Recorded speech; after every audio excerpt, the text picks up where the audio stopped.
Hey there! Welcome to the What's Your Thing podcast, where we're all about great conversations with interesting people. That's right. I'm Brennan. And I'm Caitlin. There's something awesome about every person, a thing that makes them truly unique. We want to know what it is about everyone, so we're asking, What's your thing?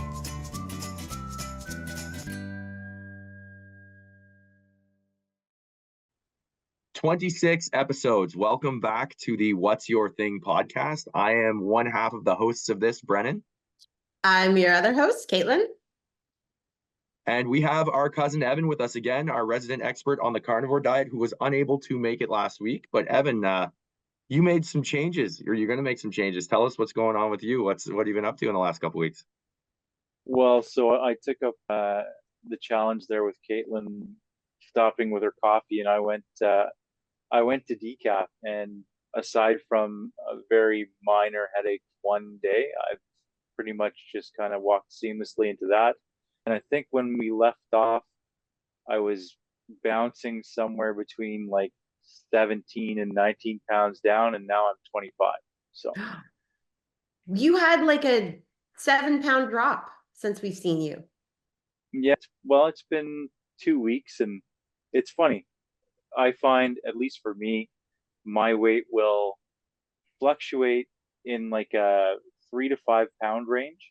So I'll go up and down in 3 to 5 pound range, and then all of a sudden I'll drop out the bottom of that by 2 or 3 pounds, and then I'll fluctuate there for a while, and then I'll drop out.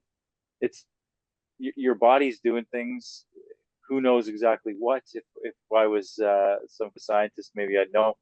But that seems to be the way that it works for me. So you'll end up with kind of a stagnant period, and then it'll drop. And I use a fasting tracking app because I tend to do OMAD, and I just like to kind of keep an eye on what I've been doing, and I track my weight and everything like that on there, and I can see like every 3, 4, 5 days I'll get that drop, and then it'll kind of plateau for a few days, and then I get that drop. But it's been fairly consistent here over the past probably month, and I've been back carnivores for like a month and a half, maybe a little bit more than that. So starting to fall into that rhythm again.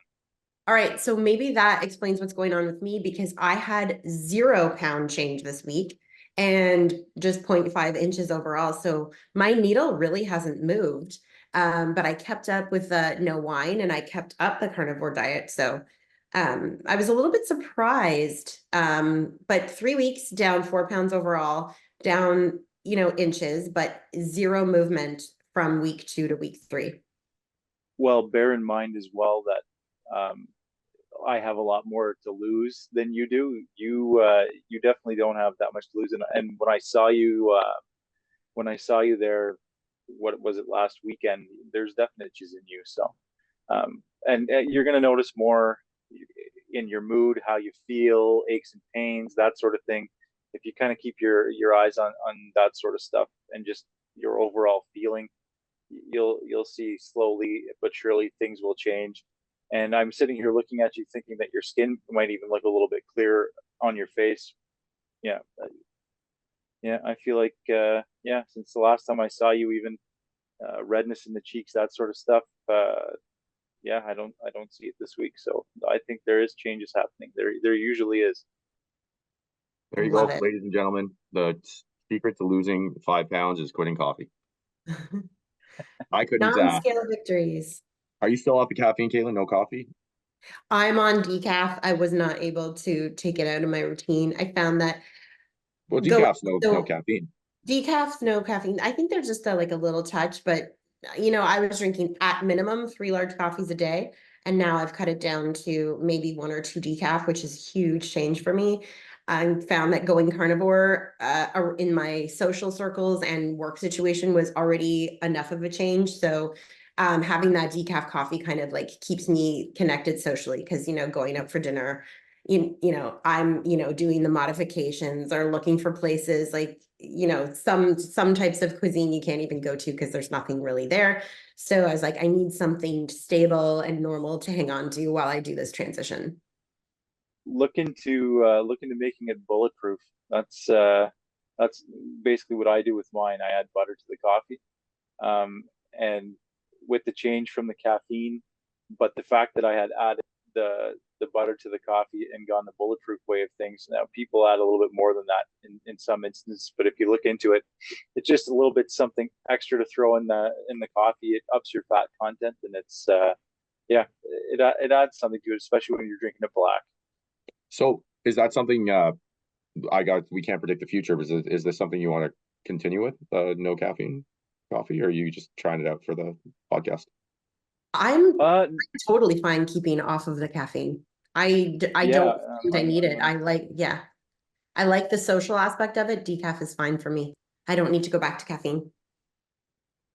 For me, I mean, the social aspect to an extent, but at the same time, half the time I find myself driving around by myself in the truck. So yeah, it's addictive. I'm only really being social with myself, but yeah, I don't see a problem. I went to Costco. I bought the big bag of decaf beans, so I'll be drinking decaf at least until I'm done that, and we'll see how I feel at the end of that. So what we were going to do tonight was I was going to look at the expected changes in women according to, I kind of went the AI route with that, with backed up research, and I asked it, what are the expected changes in women after week 3 of the carnivore diet? And according to, let's check it out. I'm curious. Let's go. I could name the sources here at the bottom. I can share them if anybody wants to, like, comment if you'd like to hear that stuff. But we'll just go through the points and we'll see, Caitlin, if there's and obviously there's anything too forward to say, yeah, we're going to skip that one, but we'll go through it and tell me if this you can relate. So this is week 3 carnivore diet. Caitlin's been on it. The first thing they're saying is hormonal changes. Some women may experience hormonal fluctuations, changes in their levels starting on the carnivore diet. Could include a rapid drop, which may lower their expected hormonal whatever for their age. I don't know if that you can even tell that. I can't really tell. I wouldn't be able to say no. So the next one, weight loss. Women may experience weight loss while on the carnivore diet. The 3rd week, they've reported significant weight losses within the first few weeks, but mainly in week 3 and 4. Some losing up to 25 pounds in 30 days. But you said no changes. No changes week 3, hoping for, a drop in week 4. I don't have a lot to lose, but definitely I think that there's, I'd like to lose some still. 4 pounds overall, 3 weeks. Evan had a point to that too, right? If you don't have a ton to lose, like what are you going to lose to start? And you lost inches, right? And that's, weight loss, that would be my goal. And you got to think your protein intake is up. So, and what I found in the past is it's really easy to build muscle doing nothing on the carnivore diet. So, you said you were doing yoga. I think I did yoga every morning for the last week. I did half an hour every day.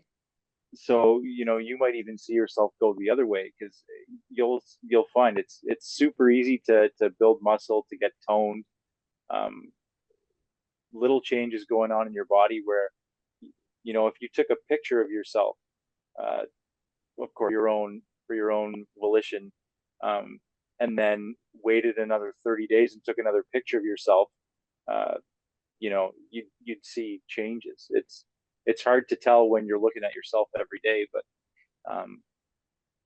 yeah, your body composition is going to change, because when I got down to, I would say probably 220 to 215 pounds the last time, I could start to really see changes in my body.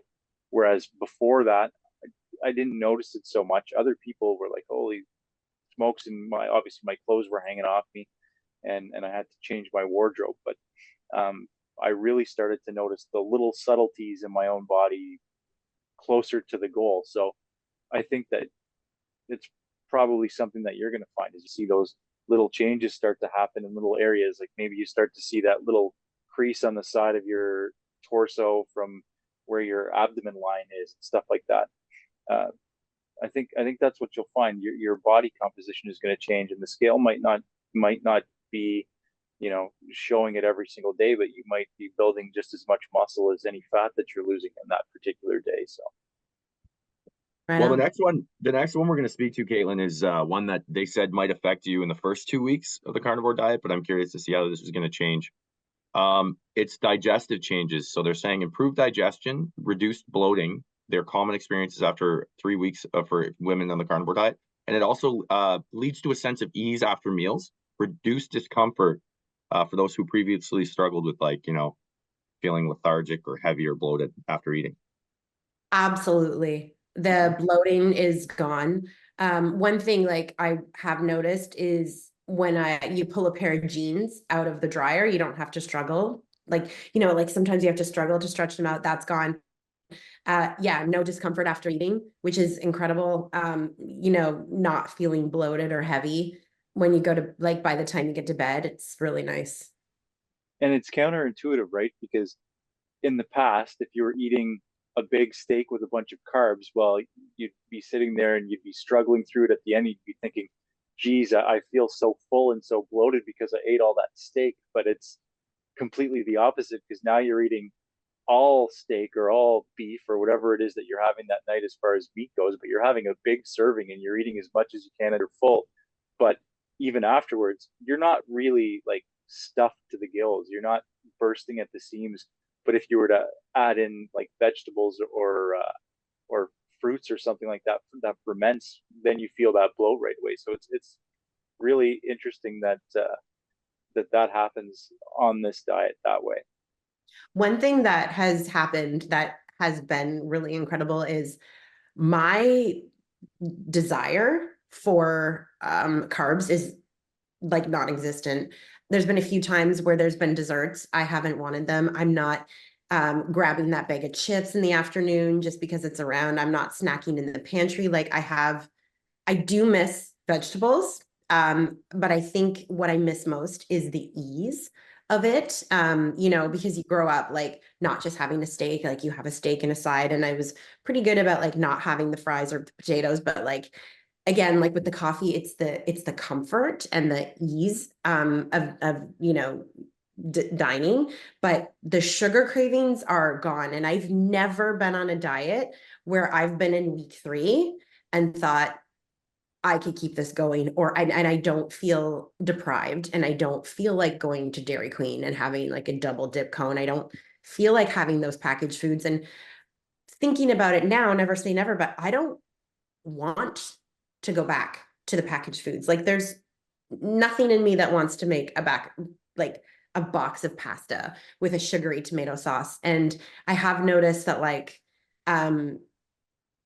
yeah, it's just gone. It's just gone. Like there's been nothing that's taken away, because on every single other like quote unquote diet that I've done, and this is more of a lifestyle because I haven't counted a carb, fat, or anything, but in any other time, I have felt depraved and I've dreamed about food and I've thought about nachos and think, why can't I have the pizza? Why am I that kind of girl that can't have the fries with the burger or whatever? And I don't want it anymore. So out of anything that's happened, that's the most incredible thing, is just that it's just taken away the desire for the junk food. It's almost food freedom through restriction. Yeah, it's incredible. The desire for junk Sorry, food. Brian. I'm just laughing at it's an interesting concept. The next one they're saying is it's very weird. The next thing they're saying is the mental clarity, enhanced concentration. That's probably to do with the no sugar or whatever, the overuse of sugar. But they're saying mental clarity, enhanced concentration, improved mental clarity, often reported by individuals on the carnivore diet, makes tasks easier to accomplish and contribute to an overall sense of well-being. Absolutely. And I'm not thinking about like, what am I going to eat next? Or, thinking, should I eat or something? Like so much of my day was like, what am I going to eat? And now I can go a whole day and not even think about it. And then the last one part. here is the physical changes. They're saying that you may notice physical changes such as improved muscle definition, reduced body fat, and just like overall sense of like strength. Is that something you could say? You're doing yoga, of course, with it. Yeah, I don't know right now. I think in a couple weeks, that's definitely something I could speak to. Okay, well I think that's pretty cool. Well, Evan, you're miles ahead of this, but it's kind of neat to suggest, you being our case study, the carnivore diet being a relatively new, I guess it's exploded onto the scene of mainstream like lifestyle changes. So you being our case study real in the field, it's kind of neat to see that some of the research is being backed up by what you're doing. And for those of us that are following us on this journey, Caitlin's journey, and Evan, you further along, we want to hear from you guys. What's your experiences with it? If you're on week 1, how do you feel? If you're on week 2, how do you feel? If you're on week 52, if you're on year 7, tell us how the carnivore diet has affected you. Do you agree with Caitlin? Has it changed your life for the positive? Are you never going back to those packaged foods? We want to hear this from you guys. Evan, anything you want to say before we wrap up? I would just say that, yeah, if anybody's out there that is thinking about starting it or have started it, if you've got questions, anything like that, don't hesitate to reach out. One of us that's doing this, Uncle Shannon included, who's not here tonight, is definitely there to answer questions, or I can definitely point you in the right direction. There's so many good doctors out there that are involved in this field right now, and they've come to see the truth for themselves, mostly through their own health journeys. And if you've got type 2 diabetes, if you've got even things like MS or some kind of a seizure syndrome, or there's so many things that this diet seems to help. You almost sound like a snake oil salesman when you start telling people all of the different things that you hear that this does, or that you've experienced that it does personally. And I don't know at what point anecdotes from people start to just become evidence, but there's a lot of stuff out there. So if you've got health issues, autoimmune, that sort of thing, dementia, which they're calling type 3 diabetes now, basically, because it's the same process that's going on in your brain. If you've got something like that going on, look into the carnivore diet. It could change your life for the better. And if you want to see some of these recipes, Caitlin and I are going to try some out. We'll throw them up on the channel. I got some good breakfast recipes, and we will try that carnivore pizza this weekend. So watch the channel for that. And Caitlin, good luck next week. Thank you. Move it Final along. week before I make my decision if I'm going to keep going. Absolutely. We'll see you guys next week on the What's Your Thing podcast. Like, subscribe, share with your friends, and tell us what's your thing. So make sure to check us out, what'syourthingpod.com. Check us out on Instagram, YouTube, follow us on TikTok. Check us out. We're going to have a blast. What's your thing? What's your thing?